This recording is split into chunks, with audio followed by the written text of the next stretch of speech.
Era el día 15 de abril de 1918 cuando los negocios comenzaron a cerrar. Los teatros cancelaban sus funciones y los comercios comenzaban a tener pérdidas excepcionales. Aún no sanaban las heridas económicas de la Revolución Mexicana, que aún no terminaba, y justo el planeta estaba terminando la Primera Guerra Mundial. México vivía una crisis financiera enfrentando la pobreza y la miseria de esa época. Y en medio de este panorama, en las calles, la gente comenzaba a morir porque una nueva pandemia atacaba a la población mexicana. ¿Crees que lo que vivimos hoy es una crisis? Quédate aquí en Rebel Docs y conoce qué sucedió en México ante la pandemia de influenza del año 1918. Comenzamos.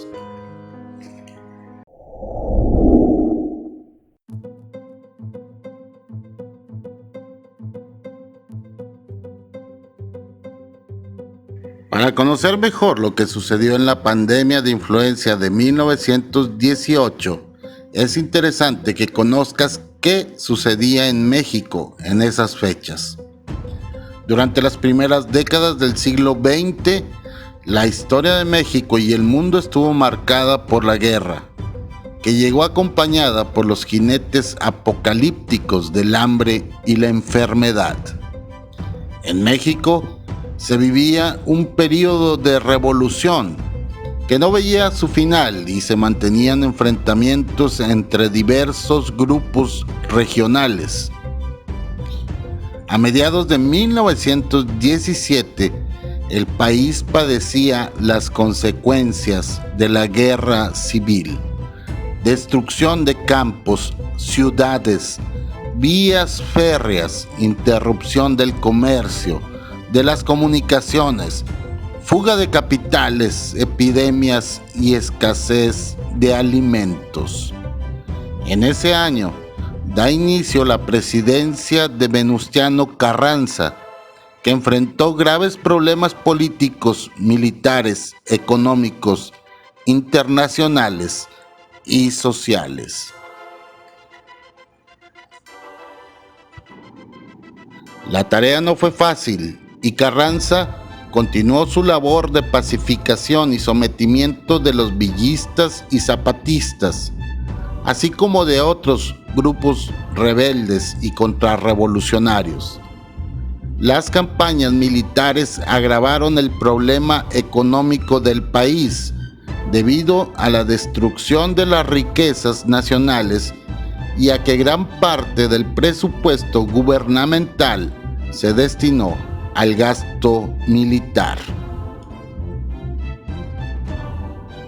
Una parte de la fuerza laboral había muerto o quedó inutilizada por la lucha armada y otra había emigrado como hacendados, empresarios y profesionistas.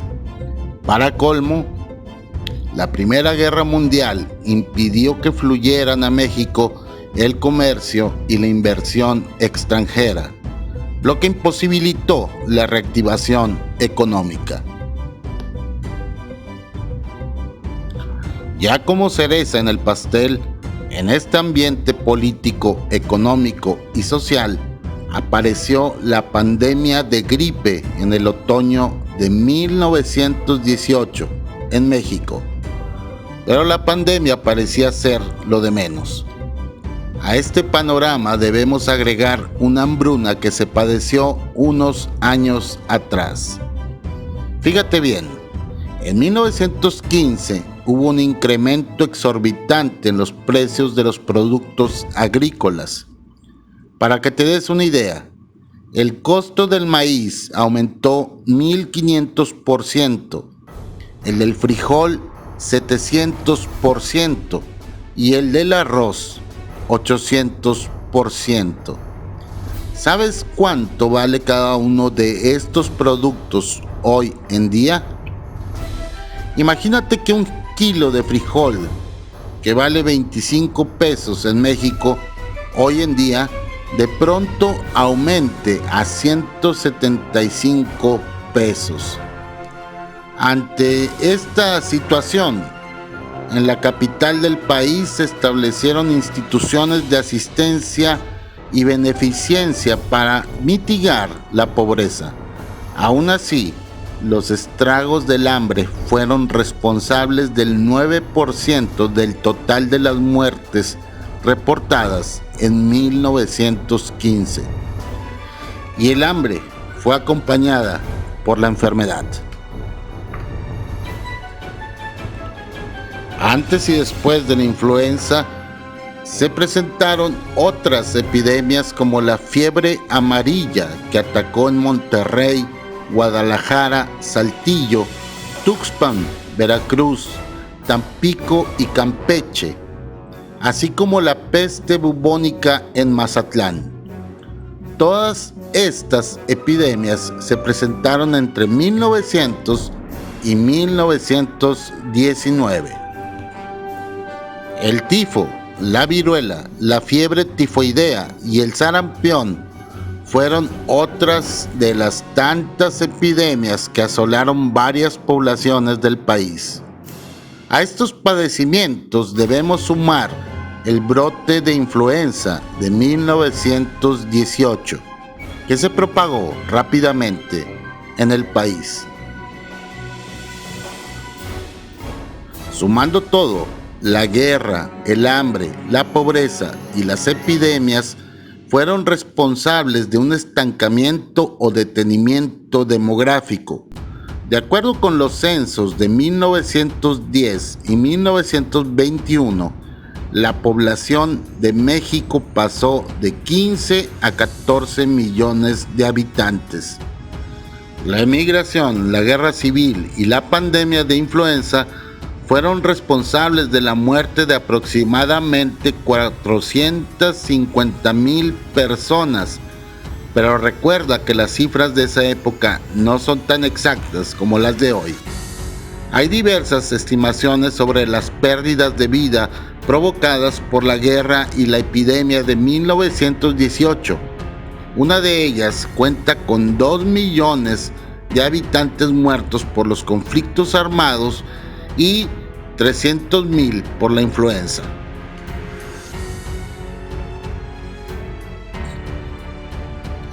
Ya conociendo estos datos, ¿sigues creyendo que lo que vivimos hoy es una situación difícil? Claro que lo es, pero en comparación tenemos una ventaja.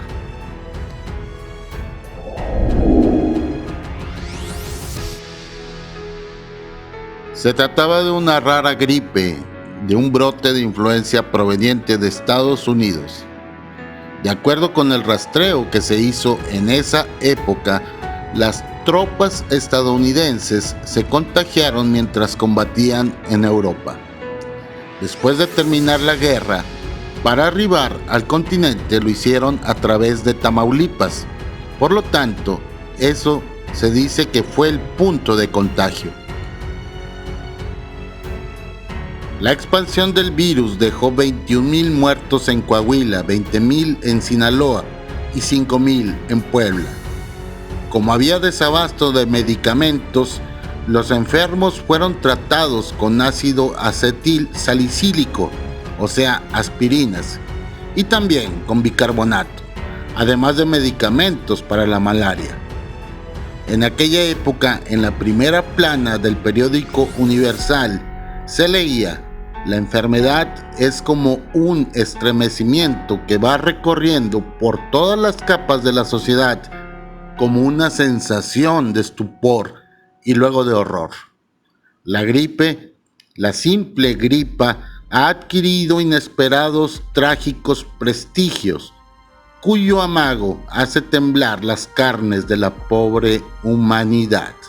Esto fue publicado el 20 de abril de 1918.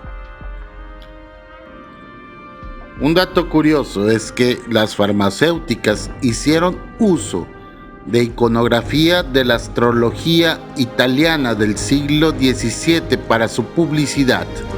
De hecho, es debido a la creencia de que los astros influían en la generación de pandemias que dicha enfermedad recibió el nombre de influenza. Sin embargo, en ese momento las farmacéuticas buscaban romper con todo tipo de supersticiones y divulgar los conocimientos científicos modernos, así como sus productos, tabletas de aspirinas.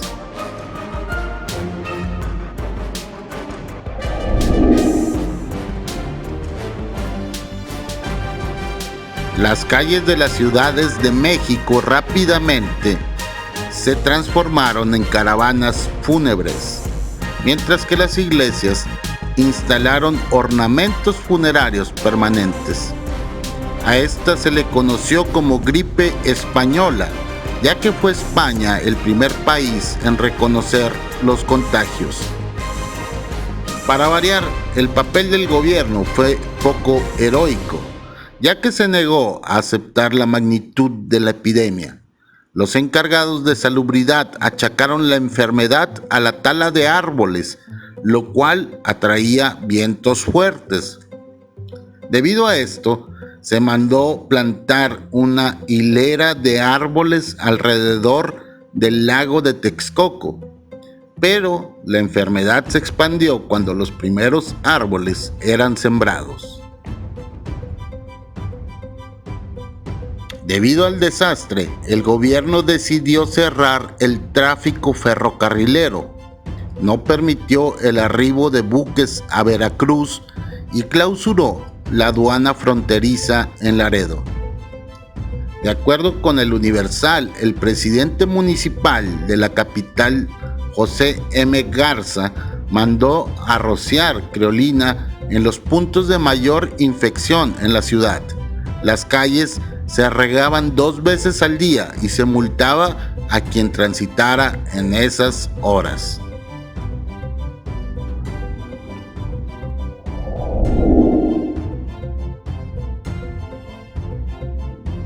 Y hubo un momento en que las cosas se pusieron más críticas.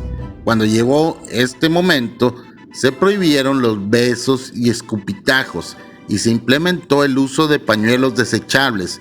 Se tenía que evitar tocar el teléfono con la boca y se lavaban las manos de forma constante. Entre las medidas que parecieron más extremas a la población fueron el cierre de iglesias y el aislamiento de familiares. Y lo que no podía faltar, como es común aún hoy en día, las falsas noticias no se hicieron esperar. Corrió el rumor de que el virus viajaba en el polvo de las suelas de los zapatos. Finalmente se implementó un toque de queda de facto, por lo cual la gente no podía salir más allá de las 21 horas. No había iglesias, no había fiestas, no había centros sociales y además se desalentaba el consumo de alcohol. En total murieron 300,000 personas en territorio mexicano, 7,000 de ellas en el entonces Distrito Federal, y a nivel mundial se calcula que murieron alrededor de 50 millones de personas. Los más afectados por la pandemia fueron los adultos mayores y adultos entre los 20 y 40 años de edad como segundo grupo. Al final, México y el mundo sobrevivieron.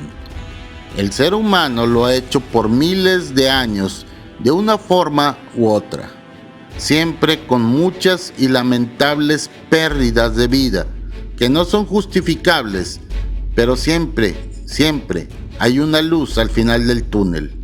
En estos tiempos te invito a quedarte en casa, a ser responsable no solo de tu salud, sino también de la salud de los que te rodean. Pronto volveremos a estar juntos una vez más. Gracias por visitar mi canal. Suscríbete, comenta y comparte si te gustó el video. Dale like Y si no te gustó el video, con toda confianza, pon un rotundo dislike. Esto es Rebel Dogs. Hasta luego.